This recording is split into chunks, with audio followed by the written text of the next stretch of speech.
Machine learning allows computers to find hidden insights without being explicitly programmed where to look or what to look for. Thanks to the work of some dedicated developers, Python has one of the best machine learning platforms out there called Scikit-learn. In this episode, Alexandre Gramfort is here to tell us about Scikit-learn and machine learning. This is Talk Python to Me, number 31, recorded Friday, September 25th, 2015.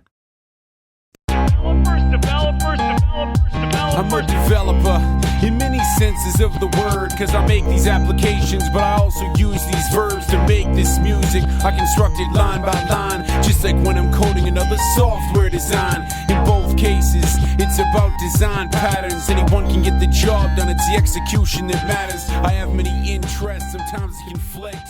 My creativity can usually be a benefit. Welcome to Talk Python to Me, a weekly podcast on Python, the language, the libraries, the ecosystem, and the personalities. This is your host, Michael Kennedy. Follow me on Twitter where I'm at mkennedy. Keep up with the show and listen to past episodes at talkpython.fm and follow the show on Twitter via @talkpython. This episode is brought to you by Hired and CodeShip. Thank them for supporting the show on Twitter via @hired_HQ and @CodeShip. Hey everyone, thanks for listening today. Let me introduce Alexandre so we can get right to the interview. Alexandre Gramfort is currently an assistant professor at Telecom Paris Tech and scientific consultant for the CEA Neurospin Brain Imaging Center. His work is on statistical machine learning, signal and image processing optimization, scientific computing, and software engineering with a primary focus in brain functional imaging. Before joining Telecom Paris Tech, he worked at the Martinos Center for Biomedical Imaging at Harvard in Boston. He is also an active member for the Center for Data Science at Université Paris-Saclay. Alexandre, welcome to the show. Thank you. Hi. Hi. I'm really excited to talk about machine learning and scikit-learn with you today. It's something I know almost nothing about, so it's going to be a great chance for me to learn along with everyone else who's listening in. So hopefully I'll be able to give relevant answers. Yeah, I'm sure that you will. All right, so we're going to talk all about machine learning, but before we get there, let's hear your story. How did you get into programming in Python? Well, I've done a lot of scientific computing and scientific programming over the last maybe 10 to 15 years. Starting my undergrad in computer science, doing a lot of signal and image processing. Well, like these types of people, I've done a lot of MATLAB in my previous life. And yes, I've done a lot of MATLAB too. I know about the .m files. And I switched to a team in for my postdoc. Basically, I did a PhD in computer science applied to brain imaging, and I switched to a different team where basically I was surrounded by people working with Python, and basically I got into it and switched in 1 week.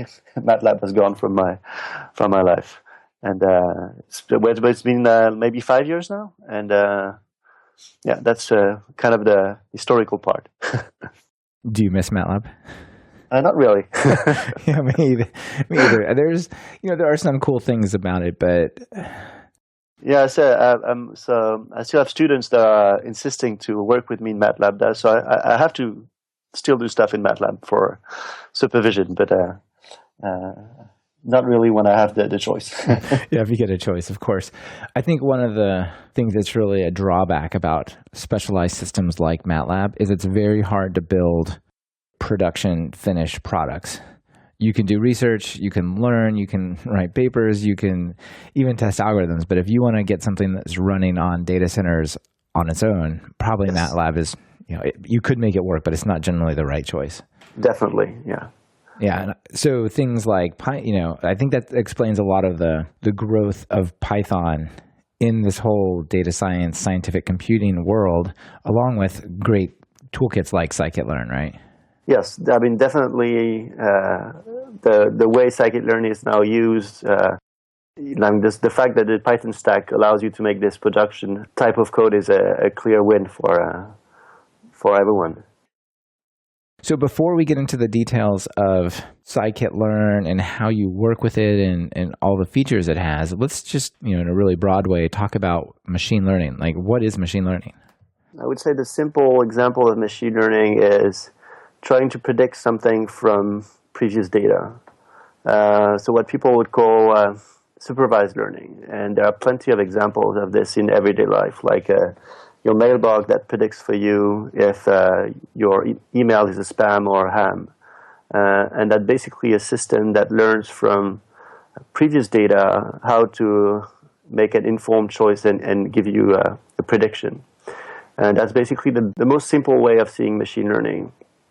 And basically you see machine learning problems framed this way in all contexts, from industry to academic science. And I mean, there are many examples. And basically in terms of other types of classes of problem that you see in machine learning is not really these prediction problems, but trying to make sense from raw data where you don't have labels like spam or ham, but you just have data and you want to figure out what's the structure, what types of input or insight can you get from it. And that's, I would say, the other big class of problem that machine learning addresses.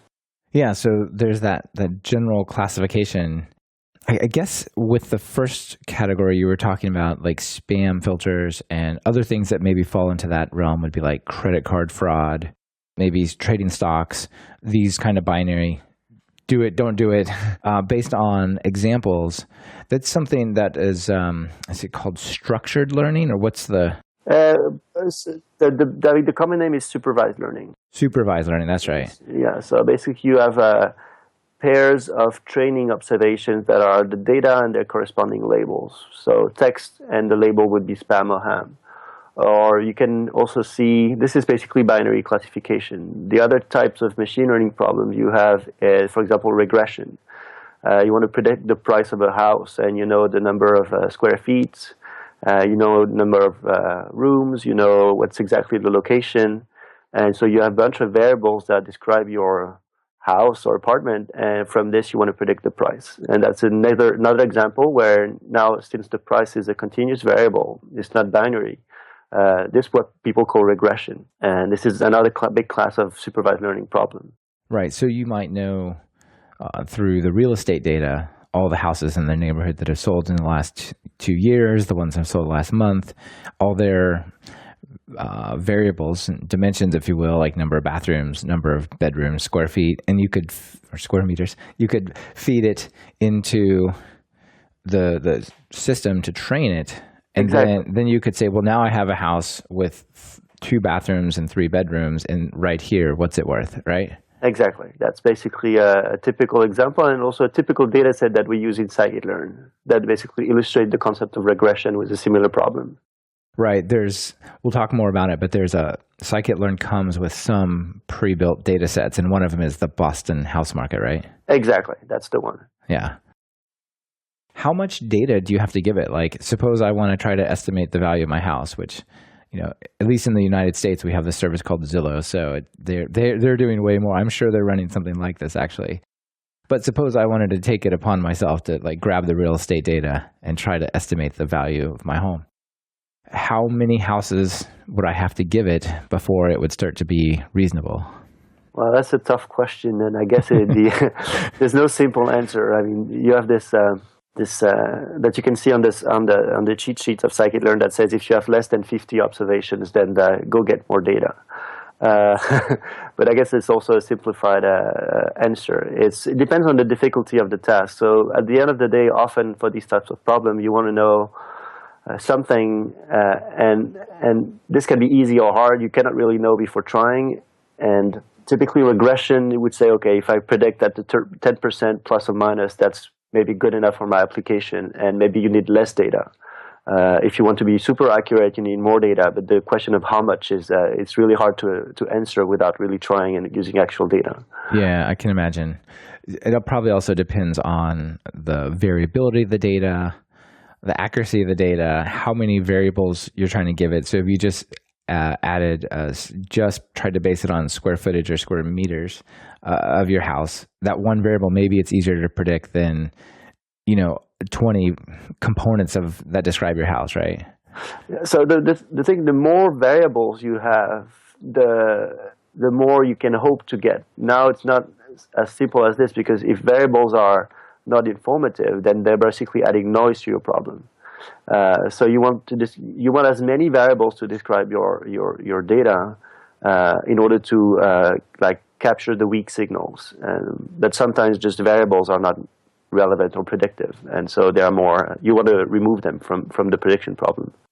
Okay, that makes sense. So I was looking into what are some of the novel uses of machine learning in order to like sort of have some things to ask you about and just see what's out there. What are ones that come to mind for you? And then I'll give you some that I found on my list. Maybe I'm biased because I'm really into using machine learning for scientific data and academic problems. But I guess for things that are really academic breakthrough that are reaching everybody is really related to computer vision and NLP these days, and probably also speech. So these types of systems that try to predict something from speech signals or from images, like describing you what's the contents, what types of objects you can find. And for NLP, you have like machine translation. We did a show on OpenCV and the whole Python angle there. There was a lot of really cool stuff on medical imaging going on there. Does that have to do with Scikit-learn as well? Well, you have people doing medical imaging using Scikit-learn, basically extracting features from MR images, magnetic resonance images, or CT scanners, or also like EEG brain signals. And they're using they're using Scikit-learn as the prediction tool, deriving features from their raw data. And that reaches, of course, clinical applications in some context. Maybe automatic systems that say, hey, this looks like it could be cancer or it could be some kind of problem, bring the attention of an expert who could actually look at it and say, yes, no, something like this? Is that? Yeah, exactly. It's like helping diagnosis, trying to help the clinician to isolate something that looks weird or suspicious in the data, to get like the time of this physicist and the clinician onto this particular part of the data to see what's going on and if the patient is suffering for something. Right. That's really cool. I mean, maybe you could take previous biopsies and, invasive things that have happened to other people and their pictures and then their outcomes and say, look, you have basically the same features and we did this test and, the machine believes that you actually don't have a problem. So, probably don't worry about it. We'll just watch this or something like that, right? Yeah. I mean, on this line of thought, there was recently a Kaggle competition using retina pictures. So like people suffering from diabetes, usually have problem with retinas, and so you can take pictures of retinas from hundreds of people and see if you can build a system that predict something about the patient the patient and the state of the disease from these images. And this is typically done by pooling data from multiple people. That's really cool. I've heard this Kaggle competition or challenges before in various places looking around. What is that? So it's basically a website that allows you to organize these types of supervised learning problems, where a company or a structure, NGO, whatever, is having data and is trying to build a predictive system. And they ask Kaggle to set this up, which basically means for Kaggle putting the training data set online and giving this to data scientists, and they basically then spend time building a predictive system that is evaluated on new data on which they get a score. And that allows to see how the system works on new data and to rank basically the data scientists that are playing with the system. It's kind of an open innovation approach in data science. That's really cool. So that's just Kaggle.com. Yes. Kaggle.com. Exactly. Yeah, very nice. Some of the other ones that I sort of ran across while I was looking around that were pretty cool was, one is some guys at Cornell University built machine learning algorithms to listen for the sound of whales in the ocean and use them in real time to help ships avoid running into whales. That's pretty awesome, right? Yeah, that's there was a Kaggle competition on these whale sounds maybe a couple of years ago, and it was basically, I mean, not many data scientists have experience like listening to whales. So it's kind of everybody doesn't really know what types of data. And I remember this presentation from the winner basically saying how to win a Kaggle competition without knowing anything about the data. It's kind of a provocative talk, but showing how you can basically build a predictive system by just looking at the data and try to make sense out of it without really being an expert in the field. Yeah, that's probably a really valuable skill as a data scientist to have, right? Because you can be an expert, but not in everything. Some other ones that were interesting was IBM was working on something to look at the handwritten notes of physicians, and then it would predict how likely the person that those notes were about would have a heart attack. Yeah, in the clinical world, it's true that a lot of information is actually raw text, like manual, like just written notes, but also raw text on the system. For machine learning, that's a particularly difficult problem because it's what we call unstructured data. So you need to typically for scikit-learn to work on these types of data, you need to do something extra to basically come up with a structure or come up with features that allow you to predict something. Sure. And so both of those two examples that I brought up have really interesting data origin problems. So if I give you an MP3 of a whale or an audio stream of a whale, how do you turn that into numbers that go into the machine, even to train it? And then similarly with handwriting, you've got to do handwriting recognition. You've got to then do sort of understanding what the handwriting means, and there's a lot of levels. How do you take this data and actually get it into something like scikit-learn? So scikit-learn expects that every observation, we also call it a sample or a data point, is basically described by a vector, like a vector of values. So if you take the sound of the whale, you can say, okay, this is sound, and the MP3 is just a set of floating point values, like every time sampled, really time domain signals that you get for a few seconds of data. It's probably not the best way to get a good predictive system. You want to do some feature transformation, change the input to get something that brings features that are more powerful for scikit-learn and the learning system.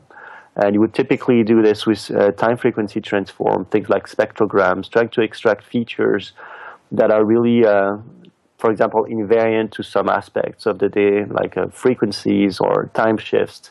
So there's probably a bit of pre-processing to do on these raw signals. And then once you have your vector, you can use the scikit-learn machinery to build your predictive system. How much of that pre-processing is in the tool set? So it depends for what types of data. Typically for signals, there's nothing really specific in scikit-learn. You would probably use scipy-signal or any types of signal processing Python code that you find online.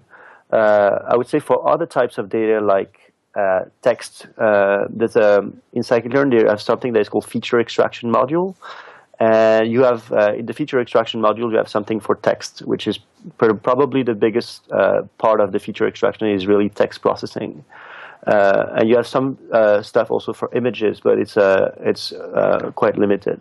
So we should probably introduce what scikit-learn is and get into the details of that. But I have one more sort of example to let people know about that I think is pretty cool. On show 16, talked to Roy Rappaport from Netflix, and Netflix has a tremendously large cloud computing infrastructure to power all of their movie system, right? And everything behind the scenes there.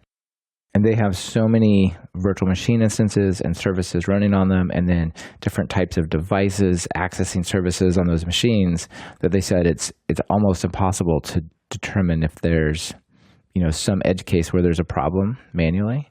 And so they actually set up machine learning to monitor their infrastructure and then tell them if there's some kind of problem in real time. Yeah. So I think that's really a cool use of it as well.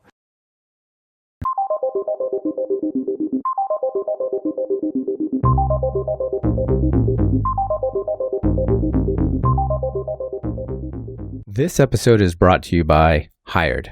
Hired is a two-sided, curated marketplace that connects the world's knowledge workers to the best opportunities. Each offer you receive has salary and equity presented right up front, and you can view the offers to accept or reject them before you even talk to the company. Typically, candidates receive 5 or more offers in just the first week, and there are no obligations, ever. Sounds pretty awesome, doesn't it? Well, did I mention there's a signing bonus?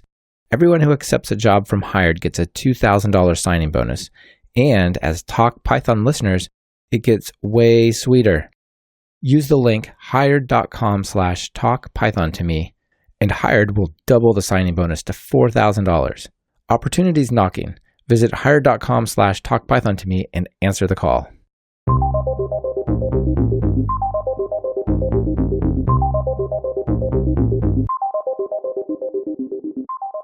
Yeah, that's a very cool thing to do, and actually many industries and many companies are looking for these types of systems that they call like anomaly detection or failure prediction, and that's it's getting a big use case for machine learning indeed. The Netflix guys were actually using Scikit-learn, not just some other machine learning system. So let's get to the details of that. What's Scikit-learn? Where did it come from?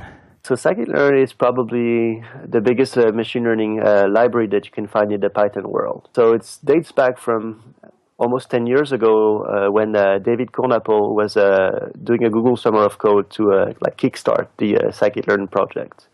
And then for a few years, there's a French guy called Mathieu Broucher who took on the project.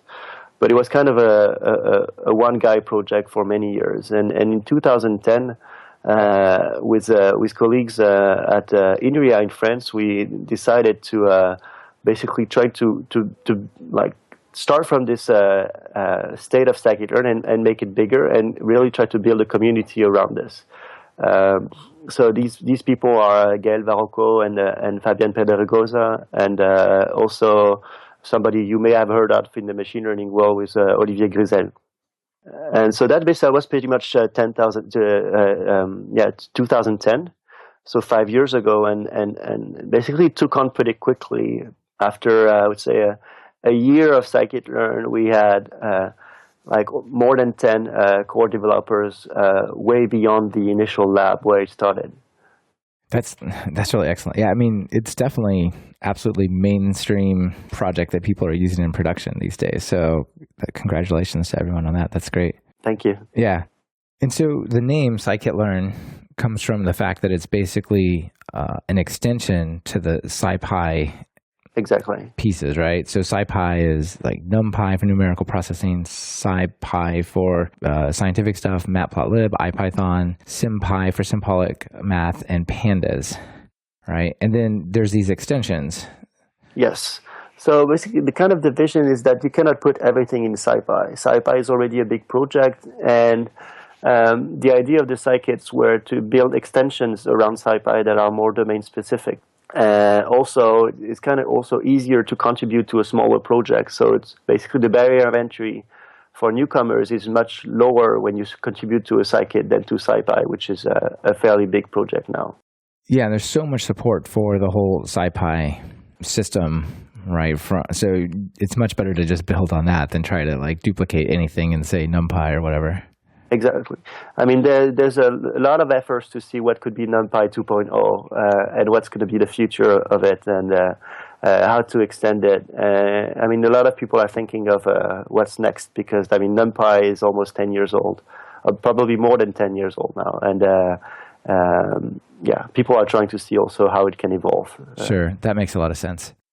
So speaking of evolving and going forward, what are the plans with Scikit-learn? Where's it going?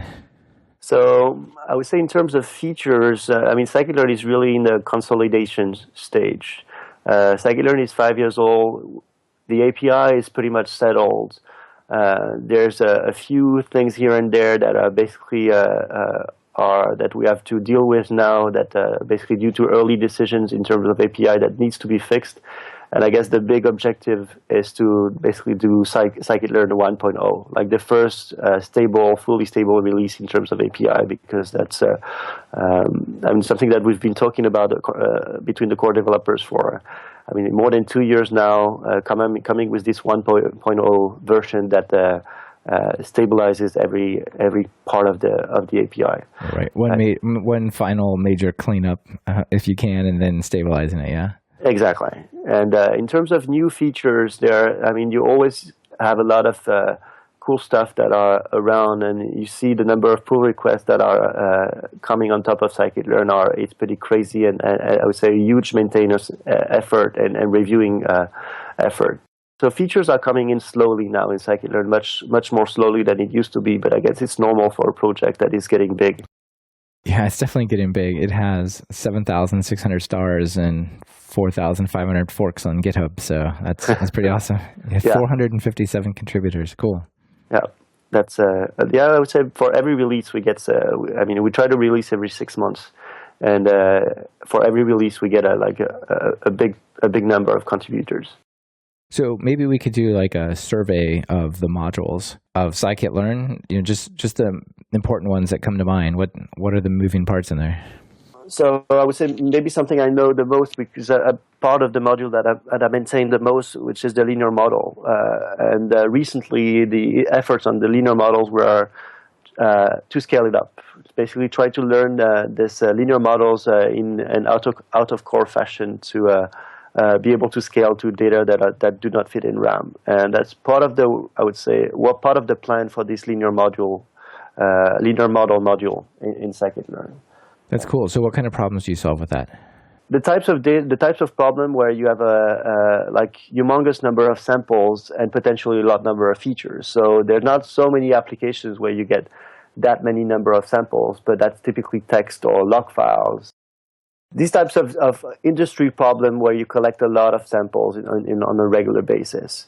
You have these examples also if you monitor an industrial system, like if you want to do what we discussed before about predictive maintenance. That's probably a use case where this can be useful.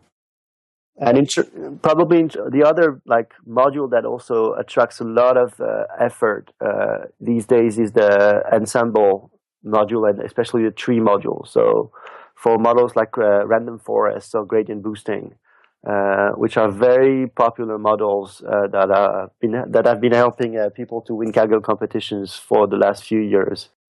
Yeah, I've heard a lot about these forests and so on. Can you talk a little bit about what that is? So a random forest basically is a set of decision trees that you pull together to get a prediction that is more accurate. More accurate because it has less variance in technical terms. The way it works is you try to basically build decision trees from a subset of data, a subset of samples, subset of features in a clever way, and then you pool all these trees in one big predictive model. And for example, if you do binary classification and you train 1,000 trees, you ask for a new observation to the 1,000 trees, what's the label? Is it positive or negative? And then you basically count the number of trees that are saying positive, and if you have more trees saying positive, then you predict positive. That's kind of the basic idea of random forest, and it turns out to be super powerful.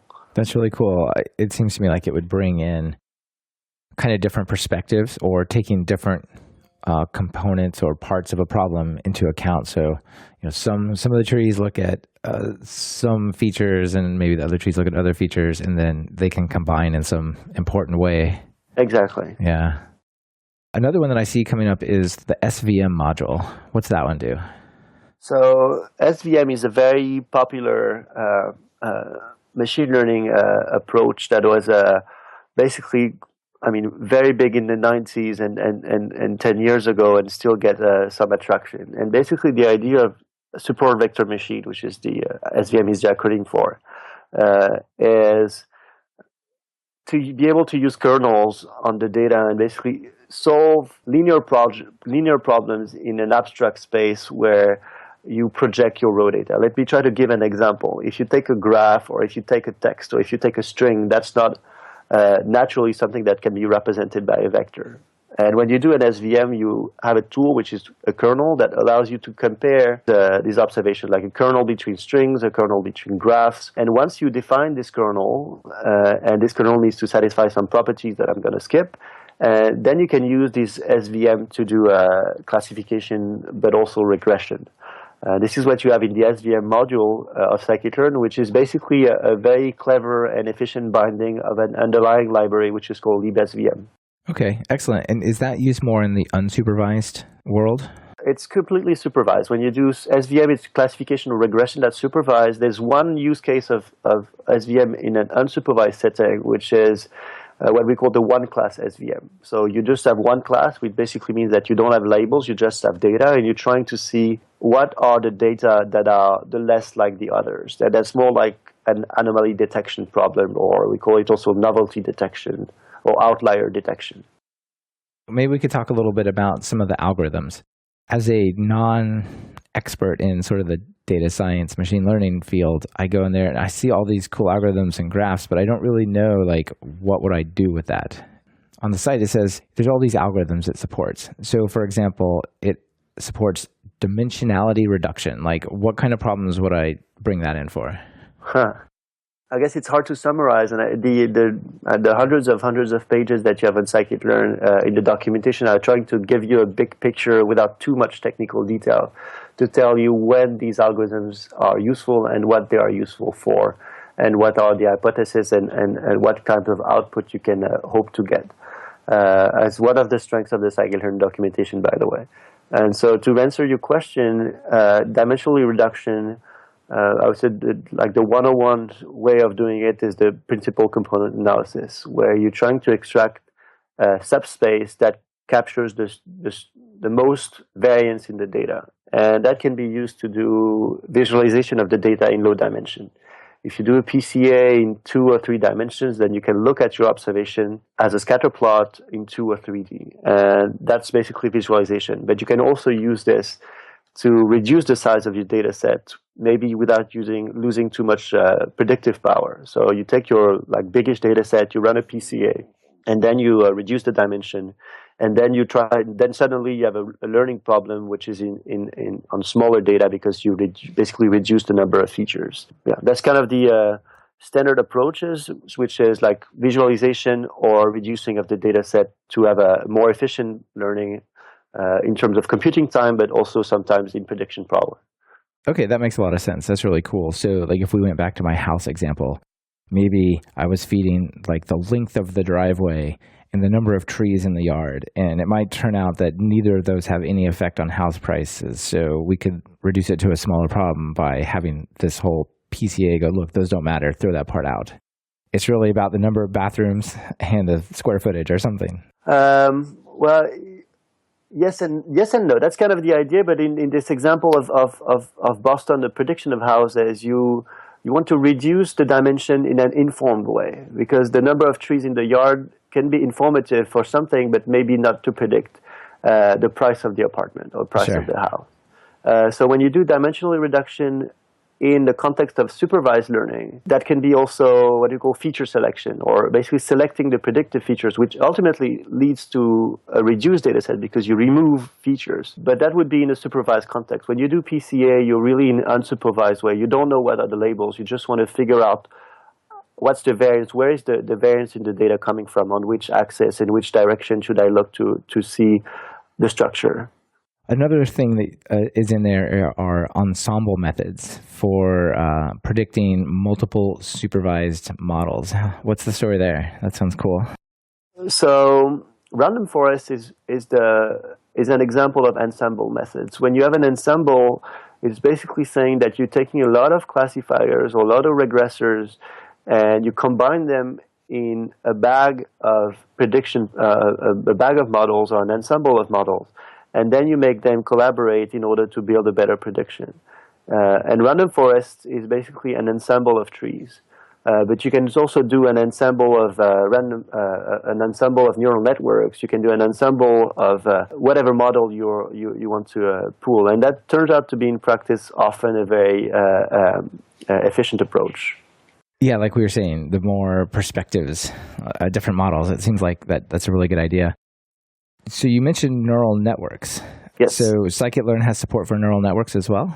Well, you have a multi-layer perceptron, which is like the basic neural network. I mean, these days in neural network, people talk about deep learning. I've heard about it. That's about the extent of it. What's deep learning?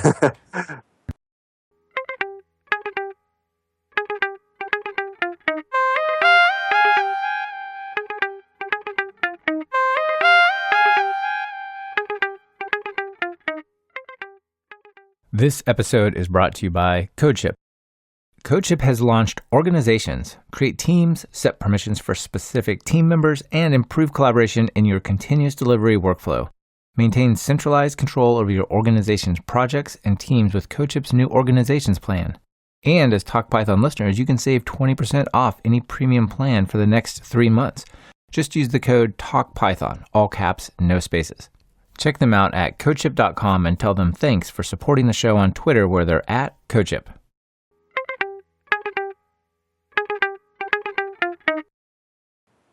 So deep learning is basically neural networks 2.0, where you take neural networks and you stack more layers. So kind of the story there is that for many years people were kind of stuck with networks of 2 or 3 layers, so not very deep.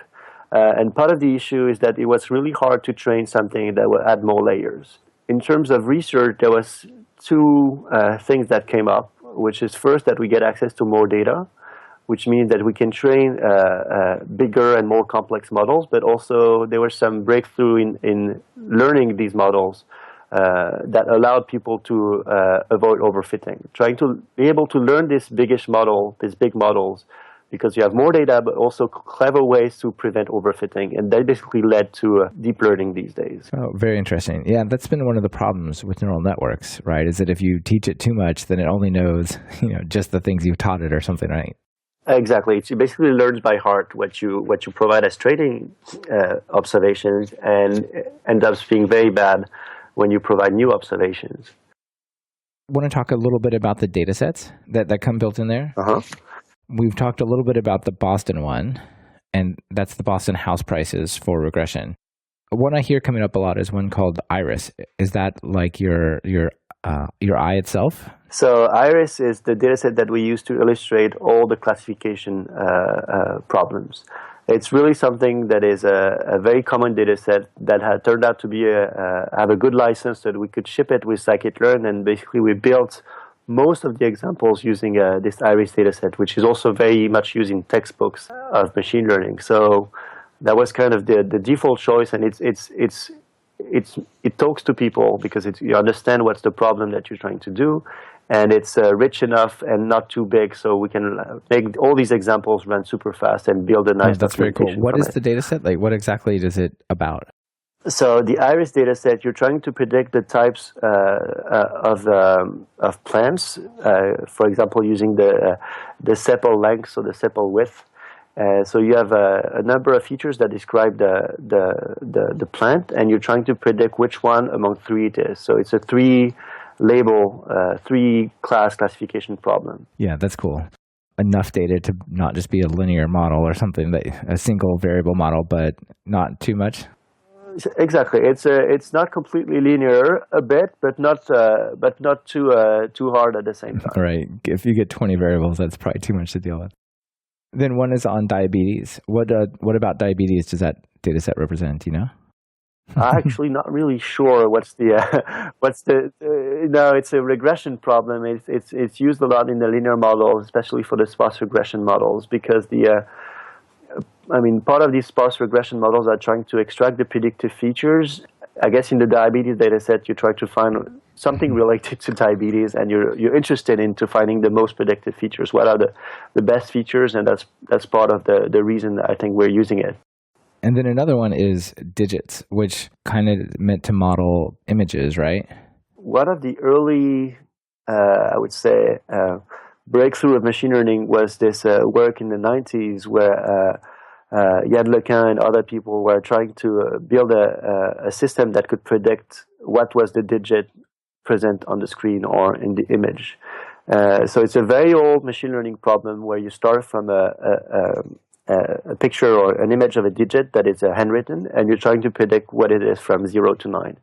And it's an example that basically people can easily grasp in order to understand what's the machine learning. You give me an image and I'll predict something between 0 and 9. And historically, when we did the first version of the Scikit-learn website, we had something like 7 or 8 lines of Python code that were running classification of digits. So that was kind of the motivation example where we said, okay, Scikit-learn is machine learning made easy. And here it is, an example. It's 10 lines of code classifying digits, and that was basically the punchline. Solving this old hard problem in a nice, simple way, right? Yeah. Lately, there's been a lot of talk about artificial intelligence, and especially from people like Elon Musk and Stephen Hawking, saying that maybe we should be concerned about artificial intelligence and things like that. So one of my first questions is around this area is machine learning the same thing as artificial intelligence? Depends who you ask. Okay. Sure. No, I mean, AI was basically the early name of trying to teach a computer to do something. I mean, it dates back from the 60s and 70s, where basically in the US, for example, at MIT, you had labs that are basically called AI labs. And machine learning is kind of I would say, more restricted set of problems that compared to AI, which is, when you do AI and you want to do work with text or linguistic, you want to build a system that understands linguistic. That would be an AI problem. But machine learning is kind of saying, okay, I've got a loss function. I want to optimize my criteria. I've got something that I want to train my system on, and in a sense, you teach a system to learn, and so you create some kind of intelligence. But it's not. I would say a simpler thing to say than saying intelligence, which is kind of a hard concept. That's maybe part of my personal answer to this. Yeah, no, it's a great answer. Just from my limited exposure to it, it seems like machine learning is more about classification and prediction, whereas the AI concept there's a strong autonomous component that is just completely lacking from machine learning. Yeah, I guess I would say I would explain it simply like this, exactly. What things have you seen people using Scikit-learn for that surprised you, or you're like, wow, you guys are doing that? That's amazing. So on Scikit-learn we have this testimonial page where we ask typically companies or institutes that are using Scikit-learn to write a couple of sentences to say, okay, what they're using Scikit-learn for and why they think it's great. I'm trying to find this, and I remember there was this, I think it's a dating website that was saying that they were using Scikit-learn to optimize dates between people. That's great. That was like a funny one.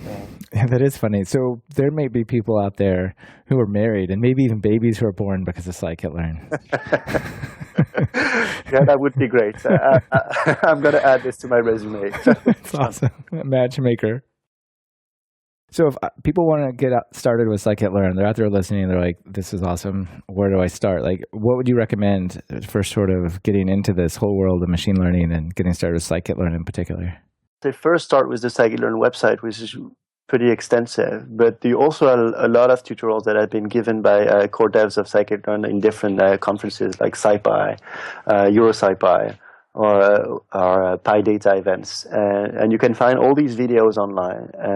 I'll just tell you, take some of them and just sit down and just listen and try to do it yourself afterwards. I mean, for example, in SciPy, you've got tutorials on Scikit-learn that are pretty much a whole day of tutorials, and which is hands-on, and all this is taped, so you can really look and get the materials online from the tutorial and get started.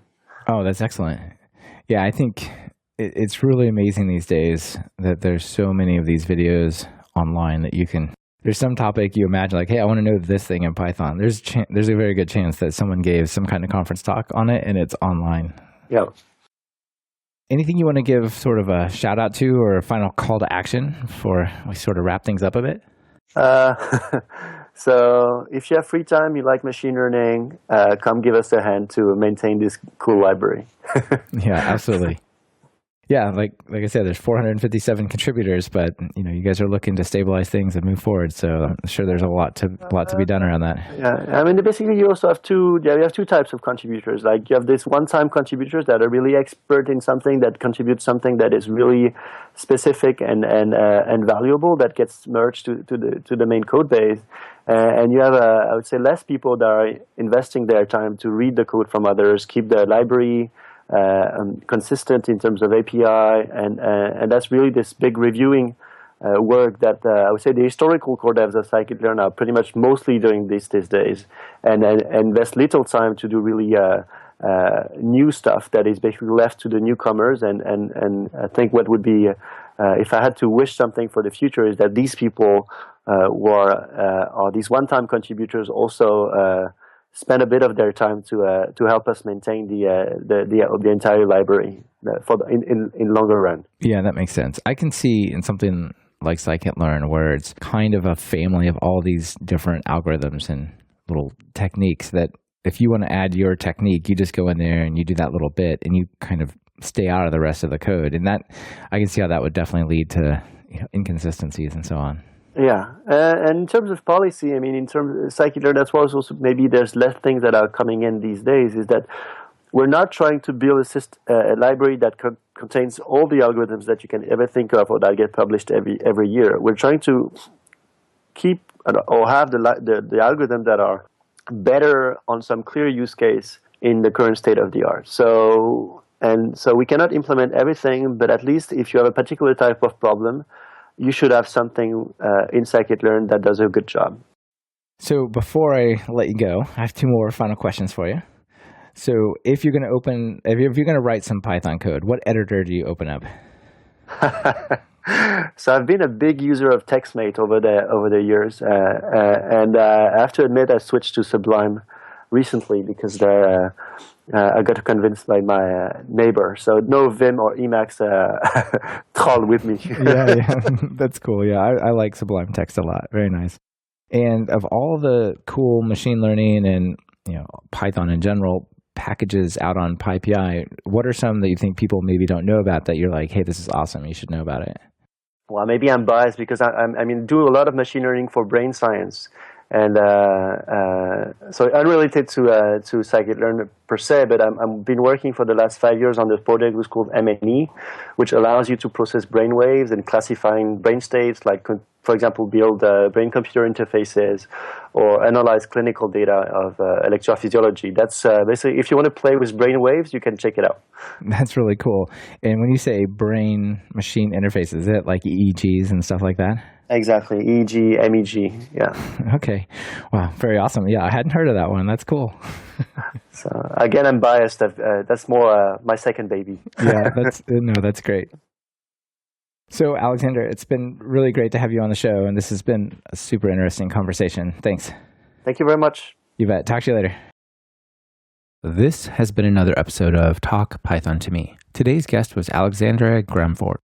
And this episode has been sponsored by Hired and CodeShip. Thank you guys for supporting the show. Hired wants to help you find your next big thing. Visit hired.com/talkpython to get 5 or more offers with salary and equity presented right up front and a special listener signing bonus of $4,000. CodeShip wants you to always keep shipping. Check them out at codeship.com and thank them on Twitter via @CodeShip. Don't forget the discount code for listeners. It's easy. Talk Python, all caps, no spaces. You can find the links from today's show at talkpython.fm/episodes/show/31. Be sure to subscribe to the show. Open your favorite podcatcher and search for Python. We should be right at the top. You can also find the iTunes and direct RSS feeds in the footer of the website. Our theme music is Developers, Developers, Developers by Corey Smith, who goes by Smix.